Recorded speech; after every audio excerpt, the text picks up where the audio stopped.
حضرت عمر فاروق رضی اللہ عنہ خلیفہ بنے تو ان کی حکومت اتنی وسیع ہو گئی تھی کہ مشرق سے مغرب تک اسلامی ریاست پھیل گئی تھی۔ اس کے باوجود وہ بہت سادہ زندگی گزارتے اور عدل و انصاف کو سب پر مقدم رکھتے تھے۔ ایک مرتبہ ایک شخص حضرت عمر کے پاس آیا اور شکایت کی کہ گورنر نے اس کے ساتھ زیادتی کی ہے۔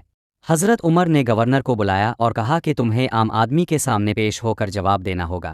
گورنر نے حیرانی سے کہا، میں خلیفہ کا مقرر کردہ ہوں، مجھے کیسے عام آدمی کے ساتھ کھڑا کیا جا سکتا ہے؟ حضرت عمر نے فرمایا، اسلام میں سب برابر ہیں، نہ کوئی چھوٹا نہ بڑا، جب بات حق اور انصاف کی ہو۔ گورنر کو قاضی کے سامنے پیش کیا گیا اور قاضی نے مکمل غیر جانبداری سے انصاف کیا۔ اس کہانی سے ہمیں سیکھنے کو ملتا ہے کہ اسلام میں انصاف صرف زبانی بات نہیں بلکہ عمل ہے۔ چاہے کوئی عام شہری ہو یا حکمران، سب کے لیے ایک ہی قانون ہے۔ حضرت عمر کی زندگی ہمیں عدل، مساوات اور تقوی کا بہترین نمونہ فراہم کرتی ہے۔